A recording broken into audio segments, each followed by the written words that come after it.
What's up, guys? It's your boy Fig here, and welcome to the Rabbit Hole. So today we've got another package in the mail, and we're going to be reviewing the comic book Cyberfrog number 2. Alright, so stick around.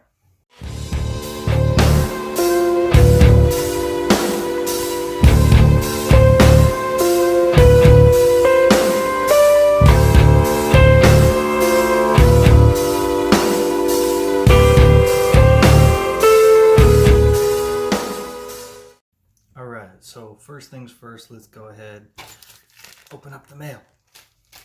Okay, so last time you guys noticed I got a couple of Funko Pops, right?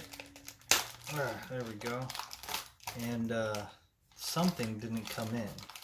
So this should be that something. And here it is, guys. The God of War Leviathan Axe bottle opener.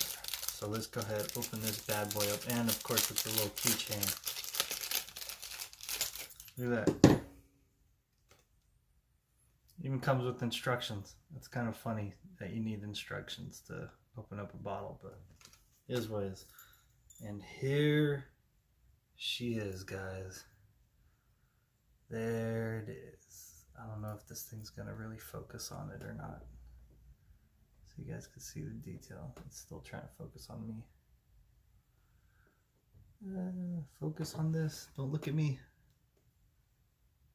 Anyways, yeah, I don't think you guys are gonna get much more detail than that in this camera right now. But yeah, there it is. You just open up a little bit bottle, start drinking away. Finally, I've been wanting this for a long time, but when it first came out, it was one, like everything was selling out super quick, and two, then people were trying to resell it really expensive, like it's just stupid expensive. So worth the wait, guys, worth the wait. You know, you end up saving a shit ton of money, right? So that's going on my keychain.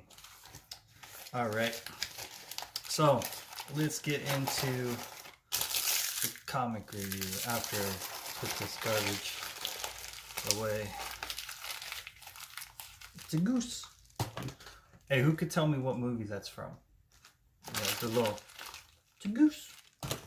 If you could tell me what movie that's from, put it down below in the comments, okay? Also, make sure you like this video because it helps me out with the YouTube algorithm and gets my videos out there more. Comment, of course. Subscribe if you haven't subscribed already, please do. Definitely help us out. Alright, so Cyberfrog, if you saw my other Cyberfrog review, I mean the artwork and everything is the same, so I'm not going to go over that. You know, it's all by the same people and things like that. If you plan on reading this and do not want spoilers, you probably should click off. So I tried to be careful on what I wrote. I got my notes. I know it looks like a lot, but it's just I have a super shitty memory. So forgive me if I had to write down my thoughts. All right, so we start off at the front of this book. At the beginning of this book, rather, is a flashback. Okay, so it's not current day. This is a flashback. And the first page, I mean, he's already breaking fourth wall. You know, Cyberfrog, he loves to talk to the audience. Loves to narrate. And of course, it makes sense that he's narrating his story because, well, I mean, it's a flashback. So, and that's just how he is. He gets in a fight with these robotic humanoid type things that have like these long whip-like, I don't know what you want to call them, phalanges or appendages, you know. And then there's a cat monster too with these razor claws.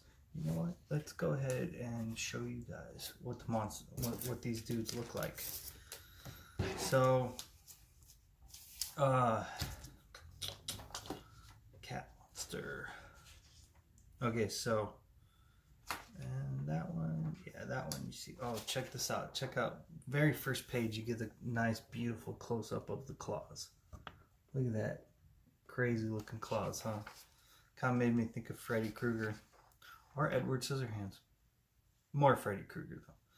All right, so here we got the cat. So the cat's name is Spite. I don't know if you can see him okay right there. He looks pretty cool, man. Like, I mean, he just looks like a mangy freaking cat. I thought it was funny because he called him Cyberfrog before learning his name, of course, called him Heathcliff. So, I don't know how many of you guys know who Heathcliff was. Heathcliff was a cat, I think it was like even before Garfield. But I remember watching Heathcliff cartoons when I was young, before all the new ones came out, like Animaniacs and stuff like that, way before all that shit. Heathcliff was just an awesome cat. Spite, not so awesome. And then we got the phalange dude. What the hell was his name again? Oh, Device. Device, yeah. So here we go. There's Device. You see what I'm saying? He's got like these long like tentacles for his arms, and they just whip around. Look, I think they even got a little face on him. Like, but yeah, and they're just causing mayhem, destruction, trying to like slice up a bunch of humans. And apparently we learned a new, well, not new to him, but new to me, ability that Cyberfrog has, which is his tongue. If he whips it out and like hits you with his tongue, he leaves behind a small detonator that discharges in like a quarter of a second. So that's pretty cool. So he ended up blowing up Device with his tongue. So he wraps his tongue around Device's head. It's kind of gross. I was thinking like, ew, that, like, I don't know if I could do that. I don't know how his sense of taste is, but that would just, I get it. He's a frog, and so it makes sense, but at the same time, it's kind of gross, you know? One of the things, I think it was one of the people that was being attacked. Yeah, this dude that was being attacked by Device said egad. And I mean, you really know Ethan Van Sciver's freaking age, because he uses some fairly dated references and words. Egad is definitely one of them. I remember when I was young, I'm pretty sure Ethan's quite a bit older than me, or at least definitely got to be older than me. I'm like almost 37. So, but egad, I remember this movie I love to watch, the Music Man. So if you've never seen the Music Man, it's a really good musical video. You know, old timey. But one of the characters in that movie said egad, and I thought it was funny because back then, like that, I don't know what time frame that is. It's got to be like maybe 1920s, 1930s. I don't know how old that movie is, but or when that movie was set. But egad, I think, was like a curse word back then. So, anyways, I just thought it was funny, and it kind of gave me a nice little flashback to my childhood, or to memories of my childhood. So something I thought was interesting is that this story is about, like, this flashback is about when Cyberfrog stopped caring about the enemies that he's fighting. So I assume what that line told me was that before this moment, before fighting these dudes, he cared about, I guess, trying to save the enemies that he fought. He also mentioned that this was the first time he fought like creatures like himself, like super creatures, I guess, like himself. So it's kind of interesting that now he doesn't care, like in current time, doesn't care about whether the enemy he fights lives or dies. In fact, I think he just tries to kill them. Like he just wants to kill them, get it over with, right? Which was kind of interesting. Let me see. So Spike got mad when Device was killed, which made me think that maybe they weren't just two random characters that were together fighting people randomly. Like maybe there's some history there, and I'm curious that possibly in future books, I don't know, because, well, from what happened in this one, I don't know if we'll actually get into any backstory of those guys. But initially, I thought they were just two random creatures that happened to like killing people, and then they end up killing at the same area. You know, I know that doesn't really make sense, but I just didn't put them together until Spike got mad that Cyberfrog killed Device. So.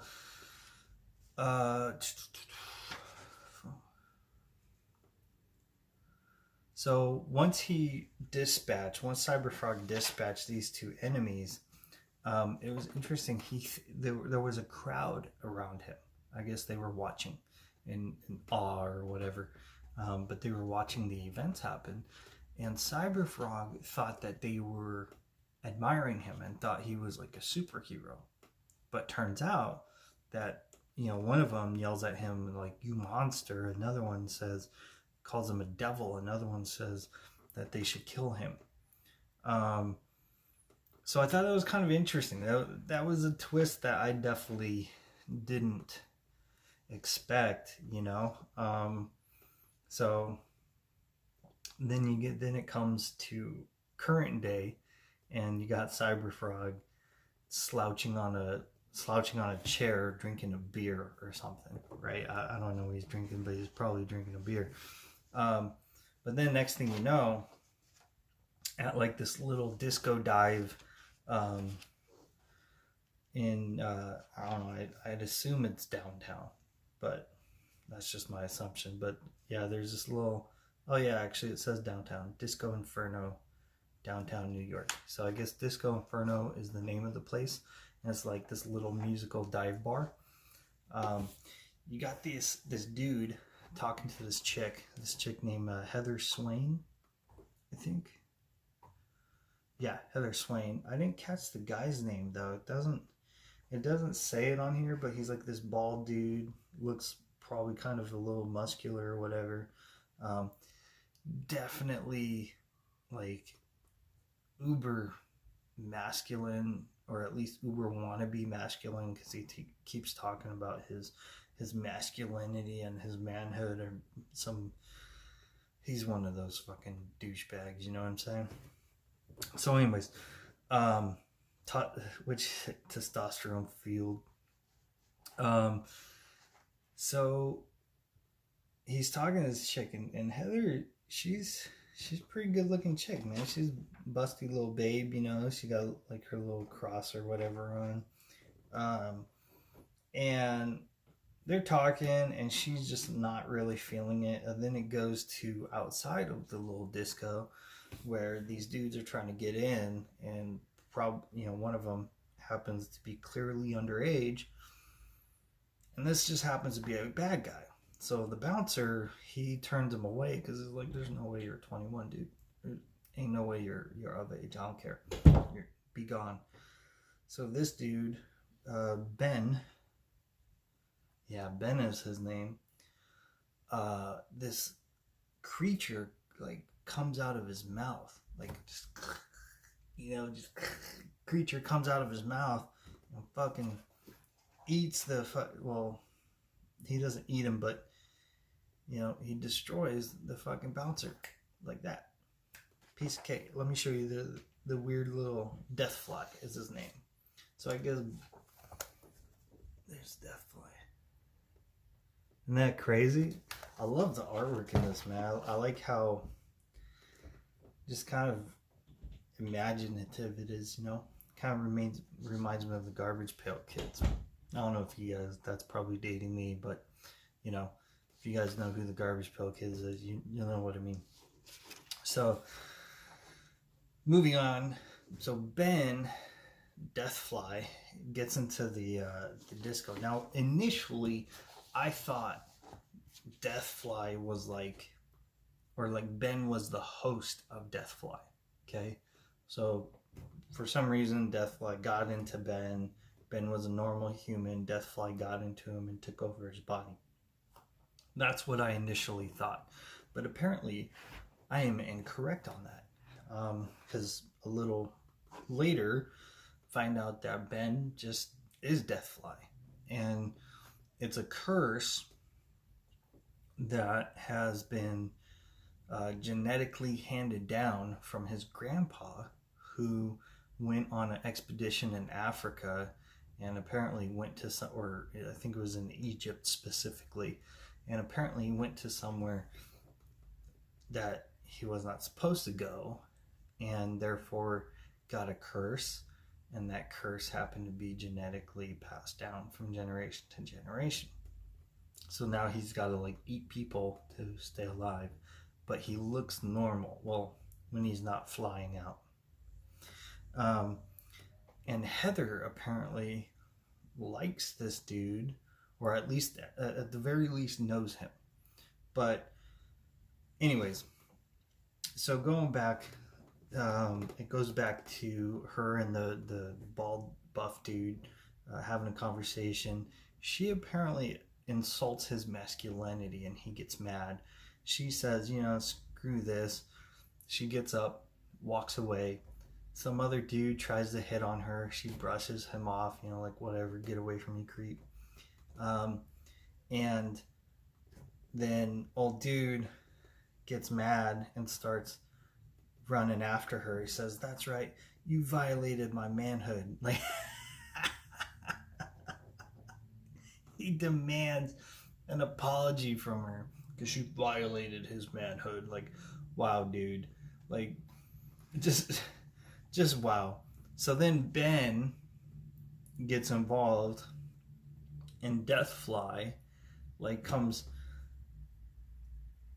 I don't even know how this fully happens. I don't know if Deathfly just came out of hit Ben's chest, and then Ben was just a husk on the floor, or if Ben completely changed into Deathfly, because it doesn't show the complete transformation, but it does show Deathfly coming out of Ben's chest, which is pretty crazy, and attacking the manhood dude.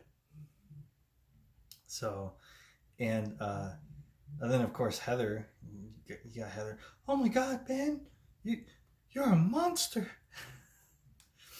And Deathfly, basically, he had a thing for Heather apparently, and then, and I guess he really wanted to eat her up. So Deathfly was planning on eating Heather.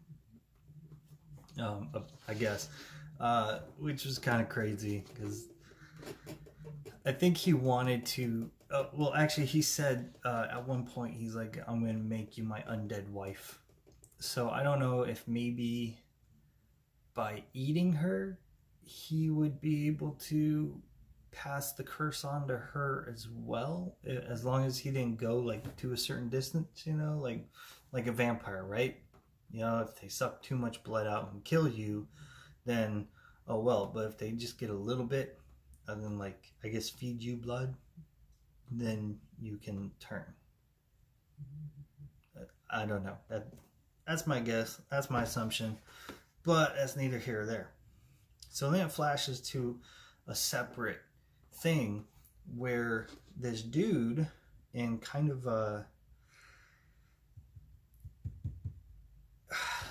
I can't put the person's name to the picture in my brain, but the costume looks so familiar to me. I just can't put a name to it. But I'll show you. If you think of a hero that I'm thinking about, or whatever that this reminds you of, put it down in the comments, and so that way hopefully it could jog my memory. But it's just... So that's him right there. So Shockroach. Shockroach has these gloves that create electricity, right? And so he uses those, and shit, to, I guess, steal, and shock and shit. But he confronts this driver, and he keeps calling him Lopez, I think. And the driver's like, that's not my name. I don't know who that is. And eventually he's like, look, I'll say I'm Lopez if you let me go. Like, look, man, I got deliveries to do. I will be Lopez if you need me to be, but please let me go do my deliveries. I got a job to do. I got some money to pay. Like, we all got bills. So then in comes flying in, or jumping in, Cyberfrog, right? So Cyberfrog jumps in and just a little too easily beats, like just knocks the shit out of Shockroach. Okay,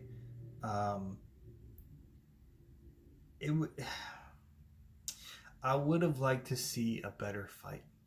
Just being honest. I mean, this was kind of like a one-hit thing, or a one-kick thing. He just kicked Shockroach in the jaw and freaking busts off his helmet, and then shows his real face. But from what Shockroach has said, it seems like he doesn't really have much fight in him. Like, he didn't want to fight. It kind of seemed like he wanted everything to end. He didn't like who he is. He didn't want to be what he is. And so you saw the picture of what he was before with his suit on. Now I'm going to show you what he looks like without his helmet. Because, of course, Cyberfrog smacked his helmet clean off of him. Gave him a solid hit. And boof, there goes the helmet. And boom, we see his face. There's Shockroach. Those big old pincers, man. It's easy. I don't know how. I know it's creative and shit, but I don't know how he hid those pincers in this little mask. I mean, this is some huge fucking... They come way the fuck out here, and that little mask looks like it just barely fits around his head. But anyways, so him and old dude get to talking, and then all of a sudden there's like a big boom. He's like, what the hell? Now Cyberfrog has been having issues with his little homing thing, right? Remember from the first one, he has this ability to sense like evil or danger, and so then he could hone in on it and go to where it's at. Like, he just instinctively knows where it's at. But there's been a lot of murders in the city, and Cyberfrog he's only been learning about them on the news. He hasn't been hearing anything about it, or from his homing, and so it's all been after. And so he thought that little pincer dude here, Shockroach, was responsible for it. And Shockroach is like, I don't know what the fuck you're talking about, dude. Like, ain't me. Like, I don't even want to be me, So there's a big boom, and Cyberfrog goes jumping to it, and lo and behold, there he finds is Spite, or not Spite, sorry, Flyboy. Fuck, dude. Deathfly. There we go. There he finds Deathfly holding old girl Heather Swain with her titty practically popping out. Look, I'll show you. You think I'm lying? I'll show you. Titty almost popping out there. Old boy about ready to eat her. And there you got Cyberfrog saying, I'm here to save the day. And then it ends there. So I assume the next book will be Cyberfrog, hopefully beating the shit out of old Deathfly there. So that's the book. That's the review. I really enjoy reading these. I've only read 2 so far, but both have been pretty good. Both, great artwork, great coloring. I like the story. There's definitely some things that I would like a little more detail on, but again, given that's a comic book, there's only so much detail you're gonna fit into one book, right? That said, I definitely recommend reading these books. They're definitely entertaining.